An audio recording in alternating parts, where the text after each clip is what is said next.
shop put it into drive or reverse, it killed the engine. They did happen to notice that line pressure definitely had a problem. There's no question about that. But the moment they pulled it into gear, it killed the engine. So what happened here is, this is what our pressure regulator valve lineup looks like. And as you know, this is contained in the pump cover. And it's held in place by that retaining pin that you see laying on the bench there. Well, what happened is, apparently the bore plug wasn't that loose in the bore, so it didn't spring back towards the bore opening where it would put pressure on the pin. So in the handling of this during the assembly process, the pin fell out, but the technician never noticed it.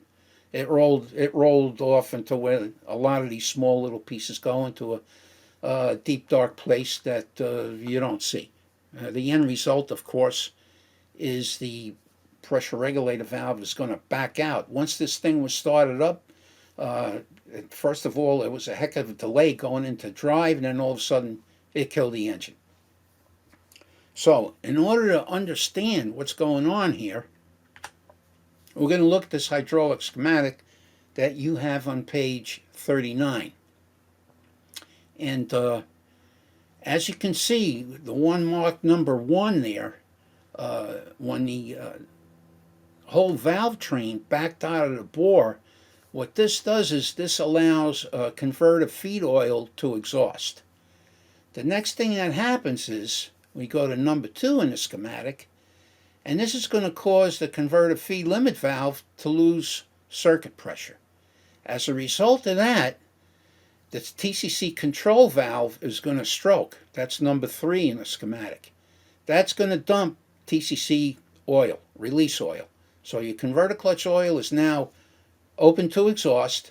The end result, as you see in number 4, is this is going to cause the converter clutch to apply. And it's going to apply pretty quickly. So that's the reason why when it was pulled into either drive or reverse, it killed the engine pretty quickly. Now, prevent this from happening. There's your pin.